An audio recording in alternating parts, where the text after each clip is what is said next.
Galimera, Galispera, Gali Nichta, no matter where in this wild, wacky, and sometimes wonderful world you might be. Thank you for making the Highbury Squad part of your day. Wow, what did we just witness? Woof, that was insane. We have a big match this coming weekend and a special guest here to help us talk football tonight. Let's rock and roll, squaddies.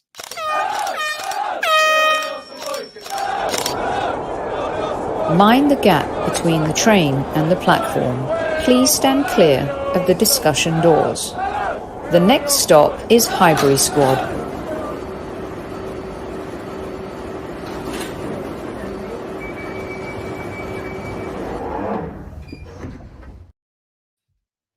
Good evening, everyone. My goodness gracious me. Imagine this, right? There are people out there, Adam, that don't like football. Welcome to Squad Central for his second appearance, the host, founder, broadcaster of Forever United TV, Adam Stott. Welcome to Squad Central. Thank you, Sophie. Thanks for having me on. Woof.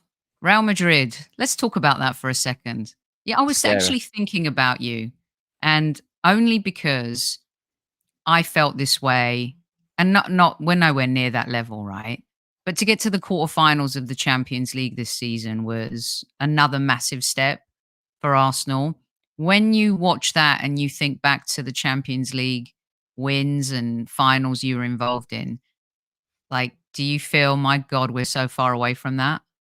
Oh, never been further away, Sophie. You know exactly what you're saying there. Like even for you guys to get to the quarterfinal and be done by, you can only describe this level at the Champions League as just the know-how. That's all it is, Sophie. It's the people and the players and the managers, the coaches, everyone that's been there. It's all about mentality when it gets to this stage of the Champions League, and it just drains the life out of you. It drains the life out of you watching it, the stress just watching it. You can imagine what these players are going through, but like for us, Manchester United right now, we're miles away from the bloody Europa Conference, never mind Champions League. So, so this is like, I feel like what fans of lower league teams used to be like watching United. Like this is what it must have been like, being a million miles away. Because this is just another level football. This is just like master it, and this is it's matchcraft. I call it. They just know what they're doing. Like I said to you just off air, then Sophie, it's like Madrid don't even need tactics. They've just got it up there that they're gonna win, and they just never give up. And that crowd there in the Bernabeu, it's like it's intimidating, and you give them a sniff, and they're in. They're all over you, and before you know it, the game's taken away from yourself. Yeah. They closed the roof as well. Very clever. The atmosphere extra intensified. And yeah, crazy. Is it me or is the only Real Madrid ever going to get away with that UEFA? You know what I mean? I mean, we see a lot here, based in the States, and the closing of the roof in NFL games and stuff like that. But yeah, I mean, my goodness, there's no need to wear a coat tonight. That's for sure, Adam. Everyone was very cozy in that stadium. 22 degrees outside as well, wasn't it, apparently? Yeah. Good evening, squaddies, by the way. I always lose my manners when Super Kev isn't here. And do hit the lights for Super Kev. He's watching and he gets all of your messages and he's continuing his road to recovery. Sends you all lots and lots of love. So please keep sharing the love for Super Kev. Everyone's here tonight. Trevor, Yanto, Mark, Ian, Tammy. I put all your names up already. Carol, PW, the whole fam jam. Trev, Rich is back. Glad to see you back, Rich.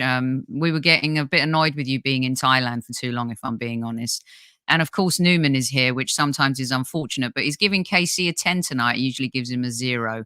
Right. Well, let's get your prediction then real quick, though. Did Dortmund have a chance against not only Real Madrid and their heritage, Adam, but the gods, the football gods that just shine down on Real Madrid year after year? Did they have a shot? There's always a chance, as we know. Like crazy things happen, especially in the Champions League. We just witnessed it. Witnessed it there. So but let's be honest, like Madrid have taken everyone down, and I just think they've got too much. It's like the substitutions. It's like that. Just break the glass in an emergency. On comes Modric, changes the game. Mhm. Like, do you know what I mean? You've got Joselu, he couldn't hit a barn door at Newcastle. Like, he goes and gets a brace in the semi-final. It just works for Madrid. There's that omen, isn't there? I Yeah. personally, I you've got to give credit to the way that Dortmund defended in both of them games against Paris Saint-Germain, but this is a Madrid side which is it's just got more and more, and they've just got more and more options off the bench as well. They can change a game whenever they want. So I think Dortmund will give a good account of themselves, but no, honestly I can't see them getting anywhere near Mhm. Madrid like they have through the rest of the tournament. So I think it's got Madrid's name written all over it now. Yeah, I agree. I agree with you. And before we get to talking about Man United and Arsenal, and I've got some good stuff for you tonight, Adam. Mhm. And Adam's one of when Adam was on last time, you guys really appreciated his authenticity and that he didn't wear his rose-colored glasses as a United fan. And they've been when we talk to opposing fans and YouTube channels and stuff like that. I think it's really refreshing your approach. So I wanted to ask you as well, because there's two big stories to this as well. Jadon Sancho in the final. I know you were very vocal about what happened between him and Mhm. Ten Hag. You've got Bellingham, who, let's be honest, all the big clubs in England, what were they doing? Letting him go to Dortmund before he even got to Madrid. But as a United fan, to see Sancho play the way he did in the semi-finals, especially, and to get to the final at Wembley, are you a bit gutted? Do you feel that how he's improved and he's playing at the highest level, and does it make you question the manager more? How do you feel about that? Jadon Sancho it's a strange one. So because he had all the talent in the world, we know that, and he's shown that he's got talent in these games for Dortmund. But sometimes you'd know this, like when players come from, no disrespect, smaller clubs, like the expectation level from Dortmund to Manchester United or another big club in Europe is completely different. There is that element to it. We've seen many players come with the best reputations in the game, so and just completely fail at United. I don't think it's as much with Sancho as what went on at the time. Like you had to make a decision who's right, the manager or the player. There was a disagreement behind the scenes. My angle on it was like, I don't know why we're fighting for this player that much when he wasn't proving it on the pitch when he had the chance in the first place. He was never that good for us. He never put 2 or 3 games together. And I've always said this. People have come at me just from that incident about me being vocal about it. And they said, look, he's proving everyone wrong. I'm like, well, are you watching every single Dortmund game? Is he getting the Mm, same scrutiny in Dortmund as he would at Manchester United with the cameras there in the Premier League, the hardest league in the world? No, like look at the rest of the games. He's scored 2 goals while he's been there, and then I think one in the Champions League the other day. He's pretty much at the level where he was. So if he's just mm, gone to a team which is well organised, know exactly where they're going and what direction they're going, and they've shown him love. I think he's one of mm, them players that needs an arm around him, and he just didn't fit at United.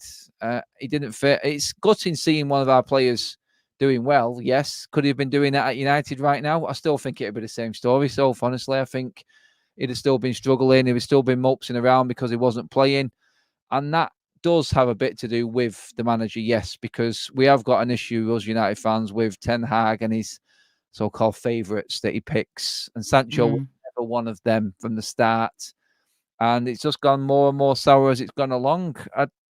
Yeah, a little bit gutted.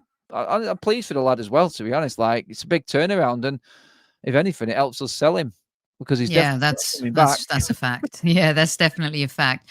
Um, Thomas Tuchel was about 14 minutes away from Oh no. total glory, and Uh, I know that there's been some rumors regarding Tuchel, and uh, I thought he was masterminded the Bayern Munich to the semi-final, and then just in those last 14 minutes, Adam, some of the things maybe that people criticize him about. There's rumors about Tuchel and Southgate. What did you think? I think that football hindsight 2020, I thought he was great. Substitutions were weird. When you look at the choices that you guys have, I mean, of course, opposing fans want Eric Ten Hag to stay in the job for as long as possible. But what did you see tonight about Tuchel? And are you kind of pro the rumors about him versus Southgate? Are they like for like? Oh God, so I'd take Tuchel in a heartbeat, Sofa.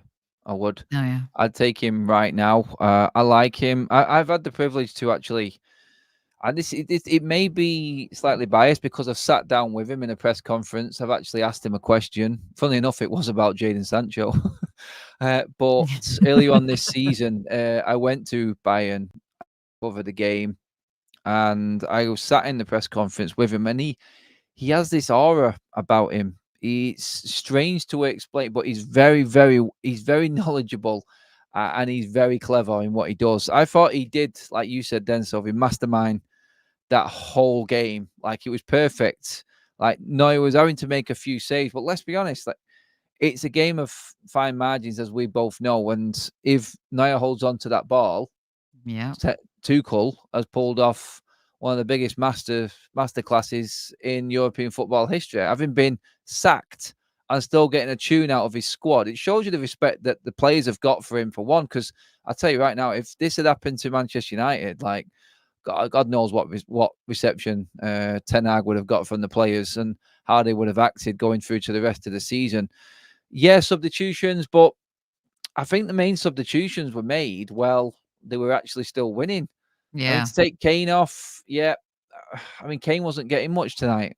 Let's be honest, he wasn't. I know you've got to leave the quality players on in certain situations because they're the ones that just do anything. Like at any particular moment, they can change a game, can't they? But I haven't really got a problem with how he managed the game tonight. I like his fieriness. I like his temper. We could do with a bit of that on the sidelines at Old Trafford, but in the end, it's going to come down to them big decisions. So if you know the ones that we scrutinise, like you just mentioned there, and every manager, I think, has got it in them. I think they have. I think everyone's going to have that moment in a managerial career where they've made a substitution or they've made a decision that's not gone down well and has really left his team struggling in a game. But it did come Yeah. down to a mistake, so far. But that's what It changed did. that And he'd game, been didn't it? brilliant. For Yeah, Neuer as well. I mean, how one of the saves he pulled off were unbelievable. It was him again. versus Vinicius Junior for most of the game, and it is a shame that just for a split second, like you said, he makes that mistake. Well, look, there's definitely a manager in the Premier League who has made a lot of mistakes, and the squad is already firing off like, "Are you Ten Hag in or out?" I want to get to that, but I want to kind of build it up a little bit in the sense of we've been where you have been, right? We're Yeah, currently looking at the rise of Arsenal and the fall of Manchester United. And like us, the fall just didn't happen overnight. It's been happening over a few years.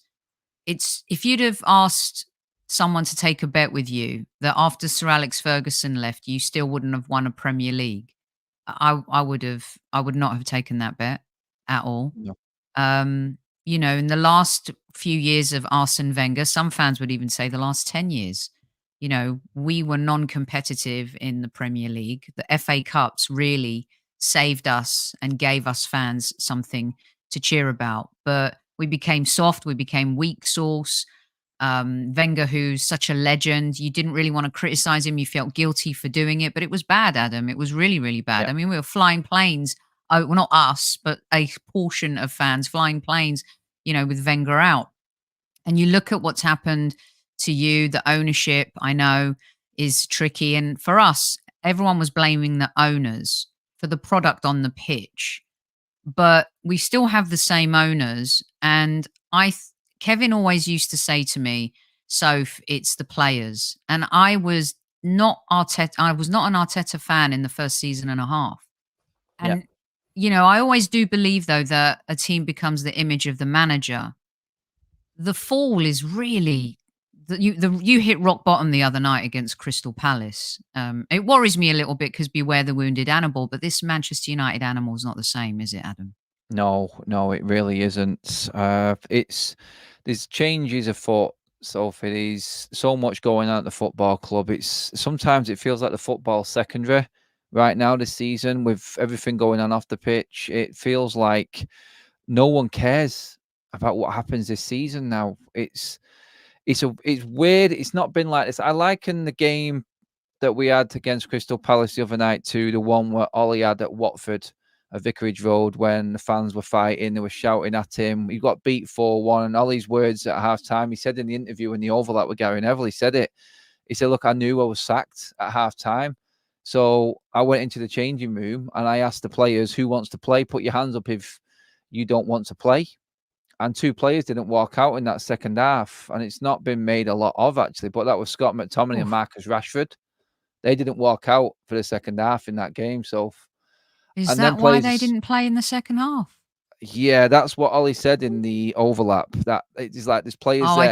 I did not see that episode Yeah, with Ollie. Okay. it's Wow. crazy. It just shows you. And then players are still there. So, and then you get Jose Mourinho coming out in recent interviews saying, I said the players that Manchester United needed to get rid of, and some of them are still there now. It's quite obvious which ones are the problem at the football club. I'm not saying Scott McTominay is that player. I think he does have the heart of Manchester United in him, being an academy player. But you only have to look at some of Manchester United's graduates from the academy so far, and it tells you everything. Like, you can roll them off. Rashford, Greenwood. Mm, Like, there's a lot of, like, Paul Pogba. He's another United academy. Like, the way that the club was run gives a little bit of defense to the manager in that they don't back the manager, and it's all for the brand of the mm, players, what the players can bring. I mean, Jose's story about Perisic and not getting Perisic because he didn't bring enough commercial revenue to the club, never mind the football. These stories that come out now, literally because everyone has been fired by Ineos now, all these stories are coming out, and it's starting to build up a sort of defense for previous managers, not just Ten Hag. But the problem with Ten Hag is that his tactics so far, and most of that team against Crystal Palace was his players that he's brought in, and they're not listening to him. mm, So, and the players that I mentioned there as like the bad eggs from years gone by, there was hardly any of them mm. playing the other night. 9 of that team were players that Ten Hag has brought in. So there's no Yeah. excuse on that side of it. They just he he doesn't have. And Carragher's diagnostic of the game, you must have seen it. Like, the worst coach Mm-hmm. team in England. There is no tactics, Sophie. Like, I don't know what the plan is. I don't know what way we're doing. We've got inverted fullbacks and inverted wingers who cannot play that system. For some reason, he's putting Aaron Wan-Bissaka at left back, who's never played there in his career. He's always been a right back, but he thinks he works at left back when he's got a guy who can play left back in Dallo Mm-hmm. on the other side. And Dallo did well against you guys, marking Saka in that first game at the start of the Mm-hmm. season, I thought. He plays it well, that role, but in Ten Hag's head, he's got these visions that are just not there. And then he comes out after the interview and comes out in the press conferences afterwards, Sofa, and just completely blows our minds with what he's saying. Apparently, Manchester United are one of the most dynamic attacking sides in the league right now. Them words came out of his mouth, and we're like, he's losing it. He's losing it. He must be, because we're watching a different game to him, and he will be gone. So far, there's no chance he can survive this at all. I mean, a lot of the fan base have turned this season, especially, and they're just sick of what he says in press conferences more than anything, because it's like he's trying to convince us we're watching something we're not. Yeah. The press conferences are painful. And I remember hi Jags, hi Stephen, good to see you back, and everyone in chat, keep the great comments coming. And you're getting a lot of love saying we don't usually like United fans, but we like Adam. That's all right. There's there's a there's a sense of, let me ask you this, because one of the reasons why I didn't believe in Arteta at the beginning was he made some dubious choices too. He's kind of tried to put square pegs in round holes. I think he thought that he was able to come and adopt whatever Pep Guardiola was doing and what he learned at Manchester City, but we never really had the personnel to do it. I really lost faith in the semi-final of the Europa League where he lost to Emery and the man that he replaced, and he played Xhaka and at left back, and there were a lot of he left Lokonga in no man's land against a game against Brighton that we struggled in, and there are lots of different things. It's undeniable now what's happening, Mm. and slowly, I could see the changes and see the difference. But even Arteta, he started his career in 8th. We won the FA Cup. We finished 8th again. We then finished 5th, 2nd, and now this season we don't know how quite it's going to end. So many Arsenal fans in that year and a bit where I was, not believing, Adam, would say to me, "Soph, you got to keep the faith. He's going to come good." And why is it then when you look at Ten Hag, who's gotten to 4 finals, won a League Cup, you could win a trophy at the end of the season, you've struggled too in the league. Why isn't he being given the same grace? It's quite simple, really. The football. So you would have times when you watched Arteta and you'll go, I can see there'd be a game here and there.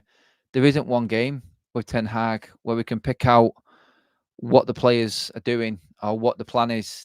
You just don't know what he is trying to do. This is a man that said this is a man that benched Raphael Varane for the Manchester derby to put Johnny Evans and Harry Maguire in at centre back, in his words, because we can play better football with them. Mm, And it's things like that. And all he's done all season is use excuses, injuries, injuries, injuries. I'm sorry.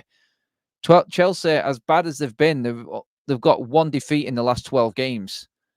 And they've got more mhm, injuries than Manchester United. The average age of their bench against Spurs the other day was 21. Newcastle, worse injuries than us. Like, we've got a lot of injuries, yes, but it's not important people. I mean, I'm looking at the injury list and what he's trying to use. Yeah, I can understand the defence. And right now, Casemiro playing at centre-back, that's extreme.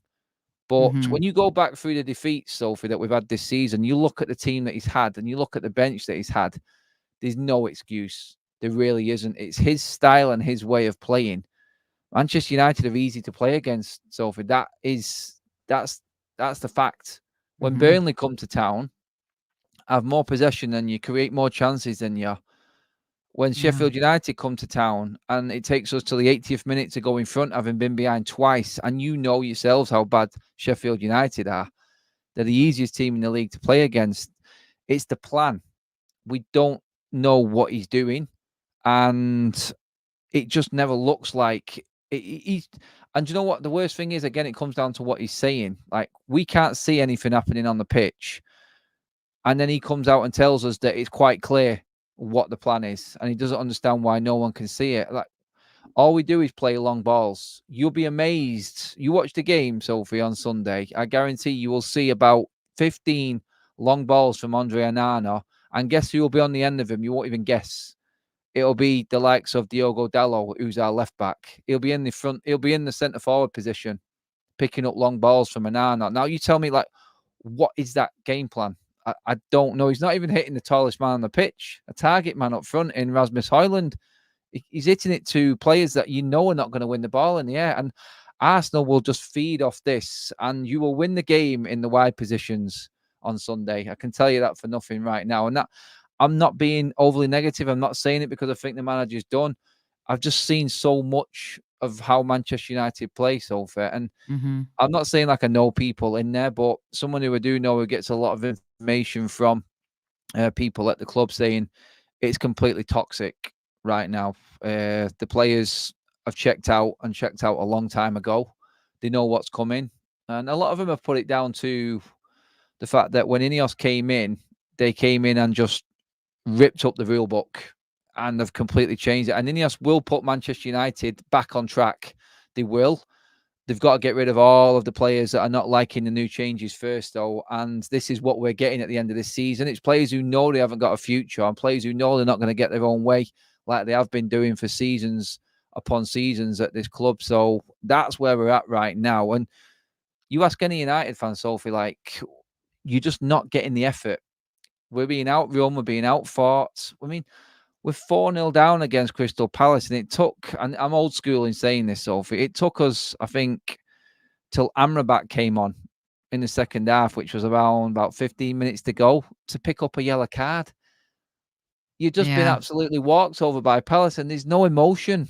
There's no emotion. Like, someone would be kicking out, lashing out. You see Arsenal right now. You see City surrounding the referees, fighting for every single throw-in. How can you give that throw-in? That you can just see bite and determination.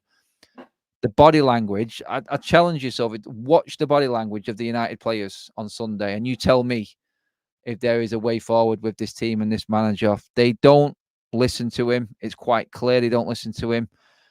Some will have the reasons, but there's just, all in all, there's just too much going on at the football club. And I just don't see a way out of it for Ten Hag. He's too far in. He isn't good enough as a manager, in my opinion, at this level. And the players have given up on him. We've seen it before. Yeah, we've definitely, and you see that in football. We've seen it in Chelsea sides. Our side, we had apathetic players who just gave up in games when we'd go 2-0 down and it would become an embarrassment. And, Mikel was given the power to remove the apathy and the cancer from the dressing room. Ozil thought he could run the club. The moment where things really changed for me was when he gave Aubameyang his marching orders. Yeah, When you have players who think definitely. they can turn up late to a North London derby, let alone any game, Adam, and then refuse to do a warm down. And that to me showed like he's a serious guy and he's in control of this team and the owners really trust him and believe in him. And sometimes, with you guys, when I look back, people laughed at Mourinho when he said getting second with this Man United team is one of the greatest achievements I've ever had in my career. And I know Yeah, people just absolutely laughed at him, didn't they, yeah. when he said that. But let's talk about the game a little bit because you shifted into that gear. Is there any a lot of people have come at me and said, Soph, we can't get complacent. They're playing for pride. You're saying they don't really have any pride left.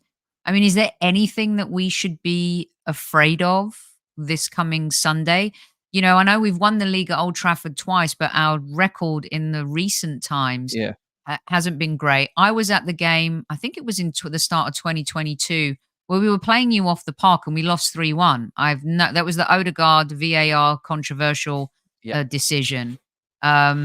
And of course, the September game was laden with a couple of really massive calls. The Havertz penalty, the Garnacho offside, Gabriel's big head playing a huge part in that. Is there anything we should fear this coming Sunday?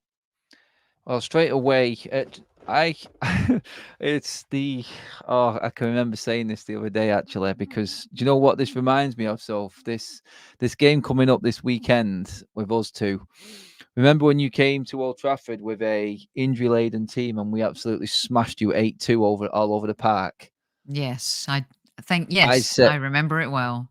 our injuries right now. I'm not, I know it sounds a bit ironic me saying complaining about Ten Hag and moaning about the injuries, but you will absolutely destroy us to a point where I would be shocked if you don't score 5. That's how horrendous we are right now. You'll think it's United. Everyone always does this. You'll think, oh, it's United. You're coming to town. They're going to up the game. They've seen what they did to Liverpool. Liverpool made a mistake. Liverpool should have been 3 and 4-0 up in the FA Cup game and the league game. They were horrendous in front of goal. So they were absolutely horrendous. They wasted tons of chances and United punished them. The only thing that will do you guys in, and I don't think you've got this season, is your complacency in front of goal. I think you've been a bit more clinical and you've got too many players in form. There's not one player we could sort of earmark and say, we're going to take him out of the game and that'll hamper him, because you just move on to 3 or 4 other players. That's where you're at the top of the league, because that's what City have always got. Liverpool have always had that. They've always had 3 or 4 players. So you cannot say, we take this guy out, we double up on him, you leave 2 other class players unmarked. You've got too many players in form for one, and we cannot handle that. With the defence that we've got, we definitely cannot handle that. The midfield, you will absolutely kill us because we've got the slowest midfield in the world. The only danger you've got is Manchester United's goal of the season reign. That's what we've got, Sophie. One thing we do is score spectacular goals. Look how many goal of the months United have won this season. It's our only accolade.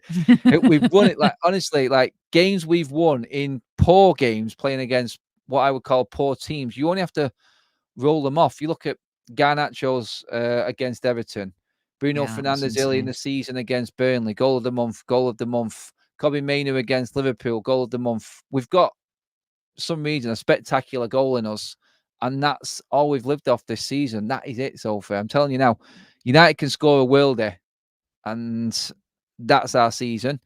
We won't score any goals from like a set, from a sort of passage of play or a well-worked move or anything like that.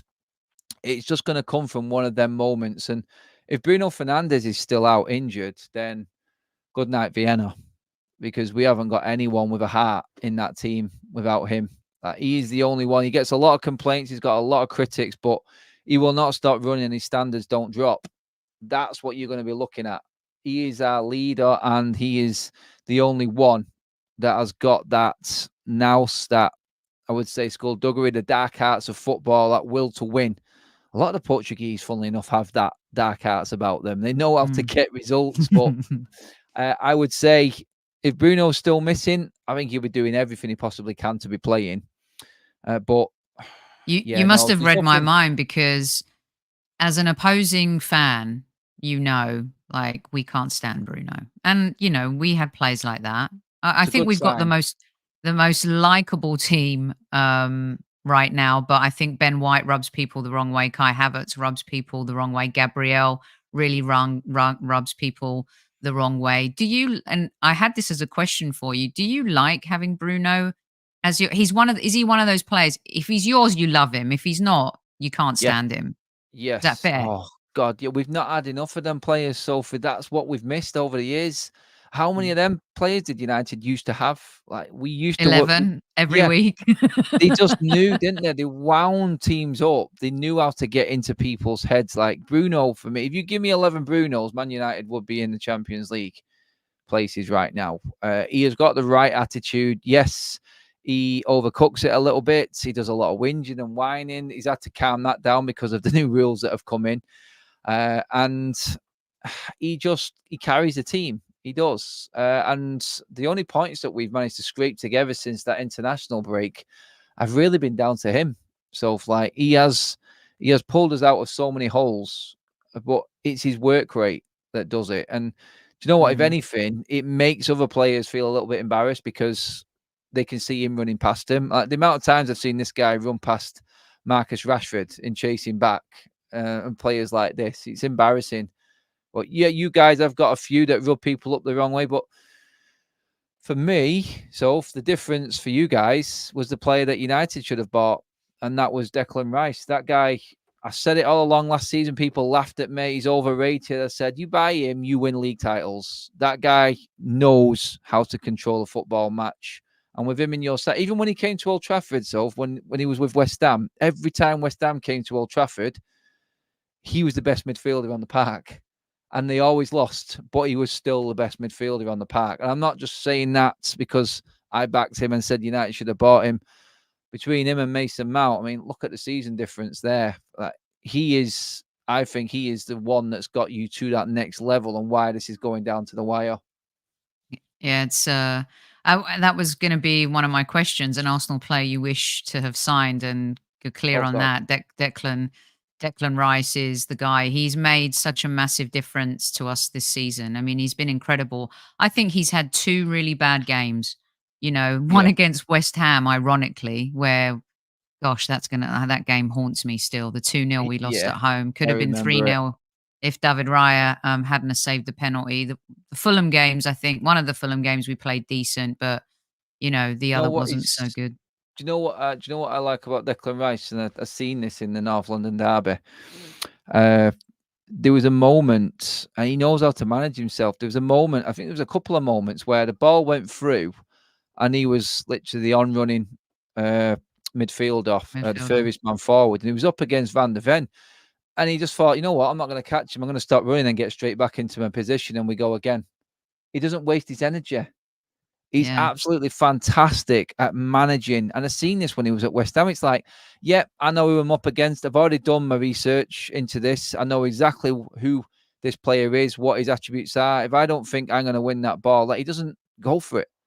He doesn't go for it. He makes sure he manages himself through the game, and his decision-making is the difference. And that's what makes a world-class player from a very good player for me. And I just think he's got operators around him in your side which make him look even better than what he is. And Arteta's he's harnessed that energy, I think, with Declan Rice, and he's just working it perfectly.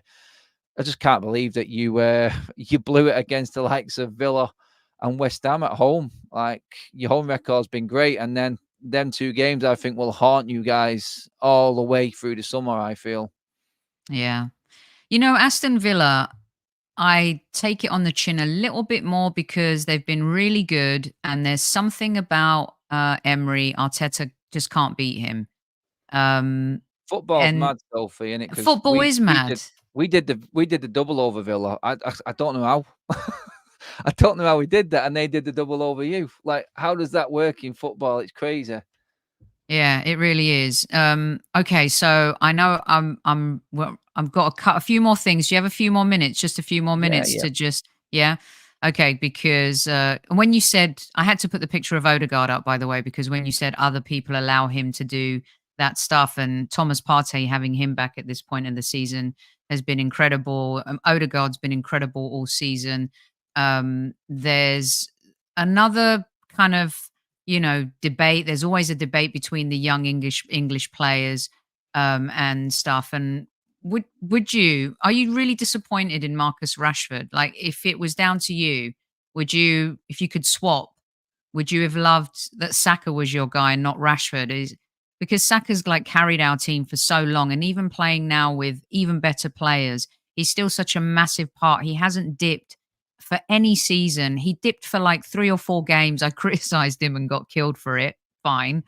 But he's always performing for England for us. Yeah. Are you super disappointed in Marcus? To not go into too much detail, but if people did follow me on my channel, I would drive the man to the airport now and send him wherever he wants to go. Sophie, get out of this football club right now, Marcus Rashford. I've done with him, honestly. Saka is twice the playoff. You can just see the difference in how Arsenal have nurtured Saka through compared to how United have nurtured Rashford through. To be the highest paid player at this football club and put in the performances and do what you've done. Like, what Premier League footballer cannot make it into training because you're drunk?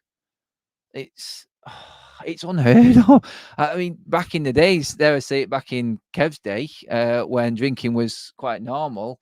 I mean, a lot of players played better with a couple of pints in them back in them days. But this day and age, like, oh my God. So this isn't the first time, Sophie, either with him.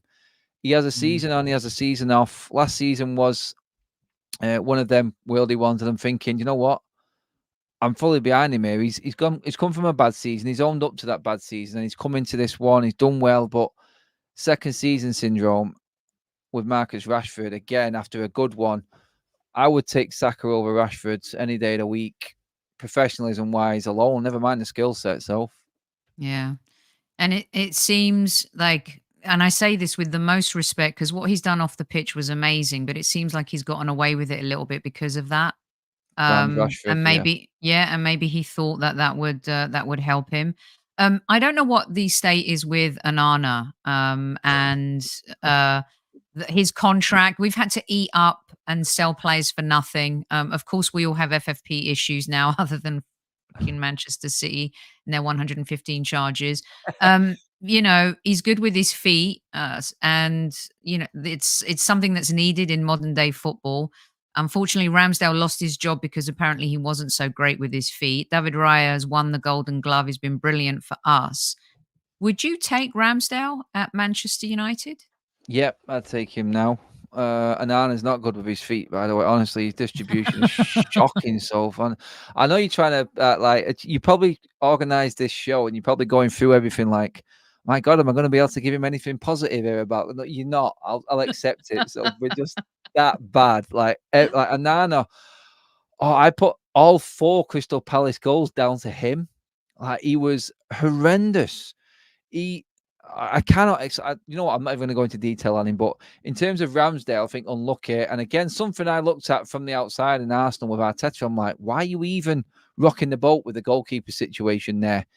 I liked Raya. I wanted Raya for United last season. There's Raya. There's Rice.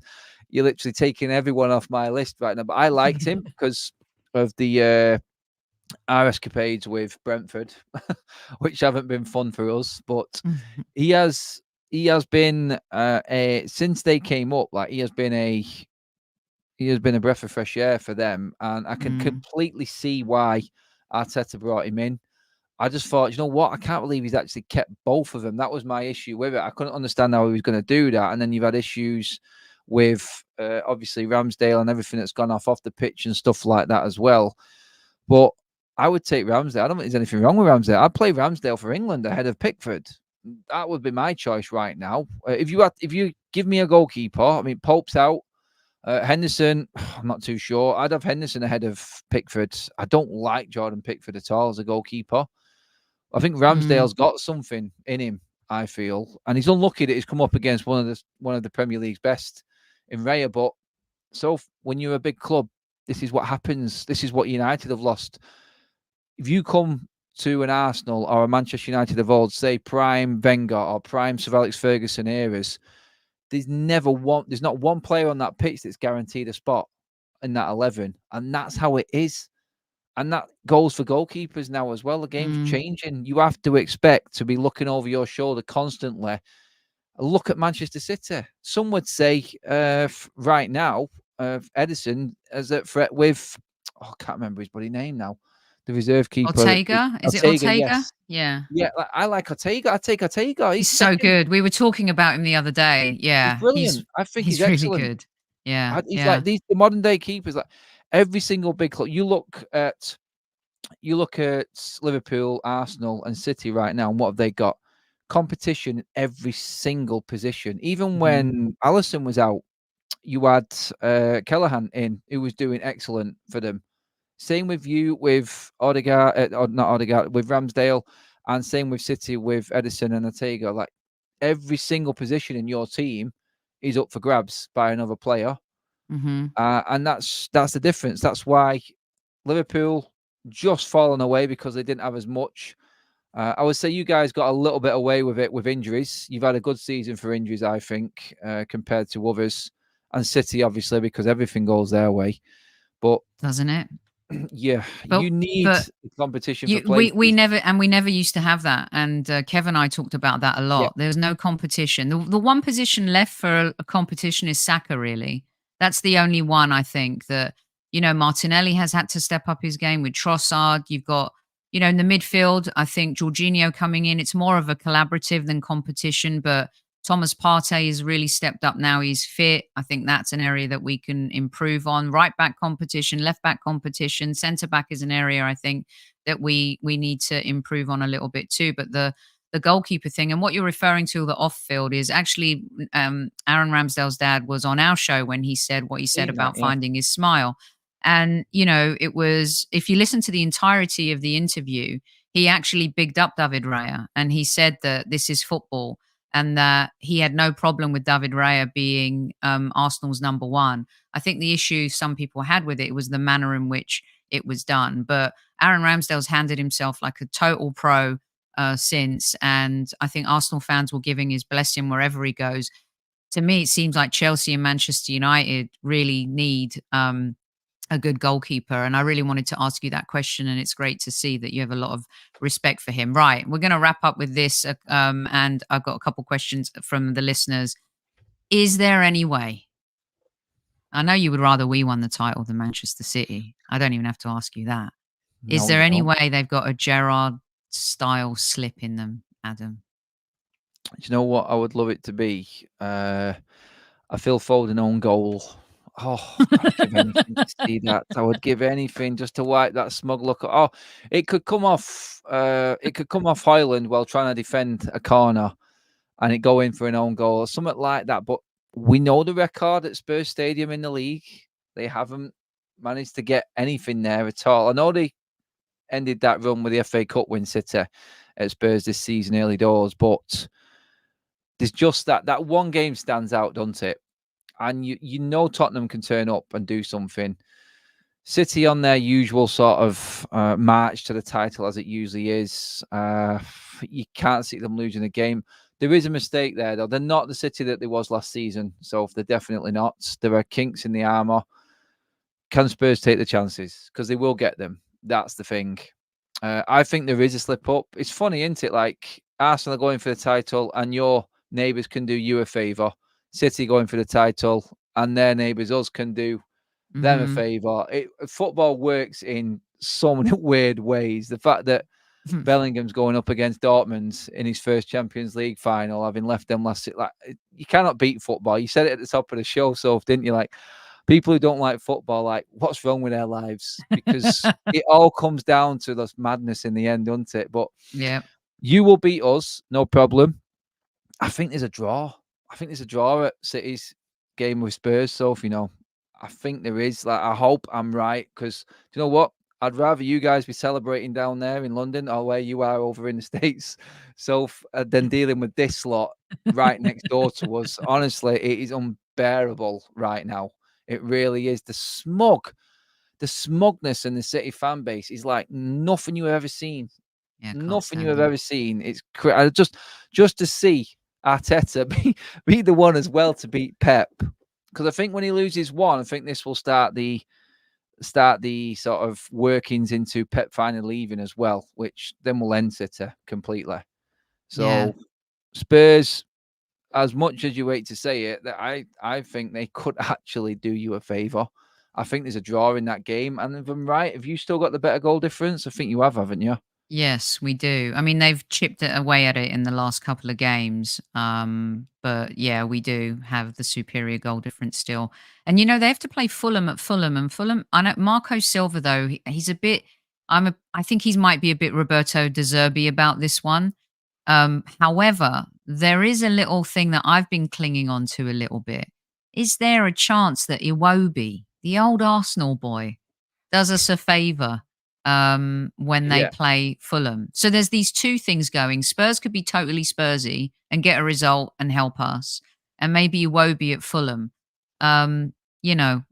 It's the other omen is exactly what you said there. The Spursy thing. Spurs have just completely capitulated recently. If there was a game just to turn it back on again and play a bit more Ange ball and it work, it's this one, please. Come on, Ange.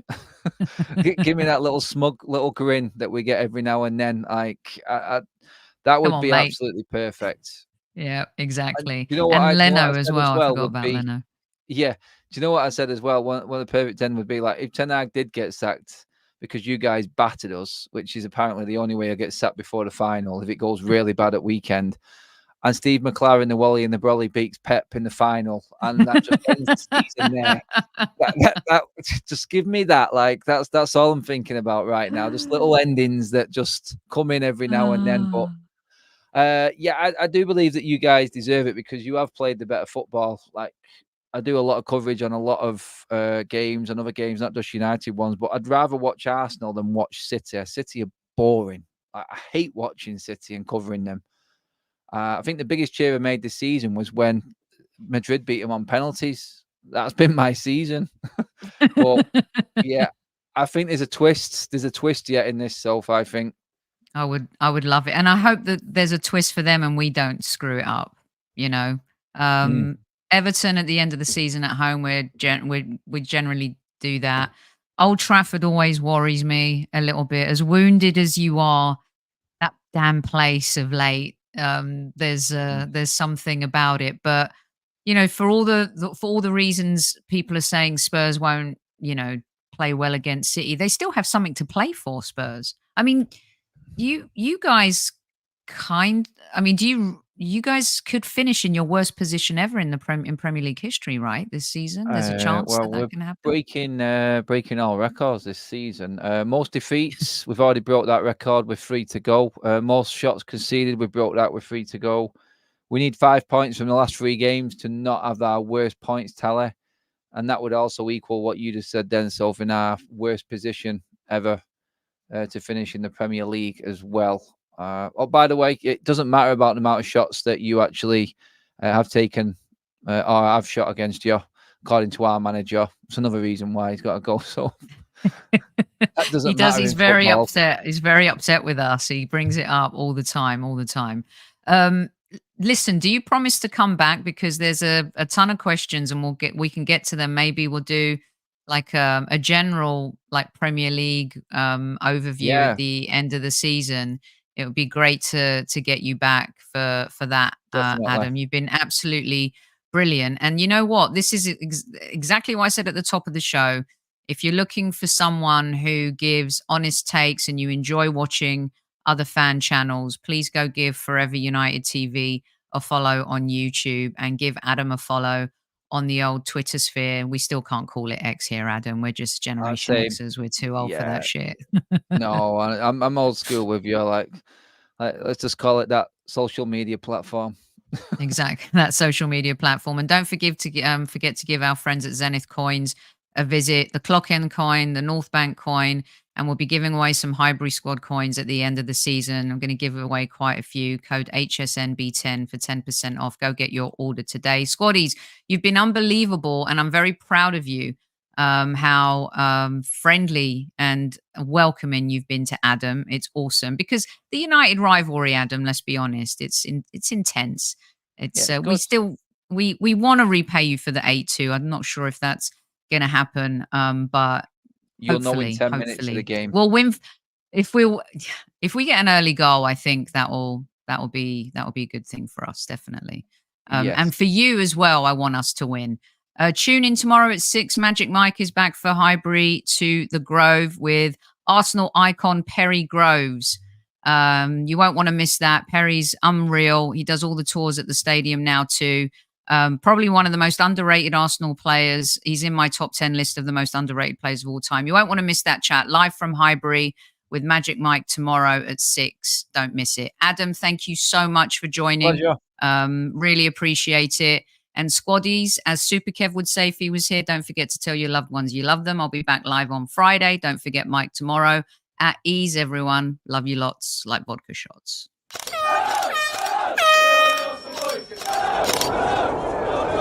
Mind the gap between the train and the platform.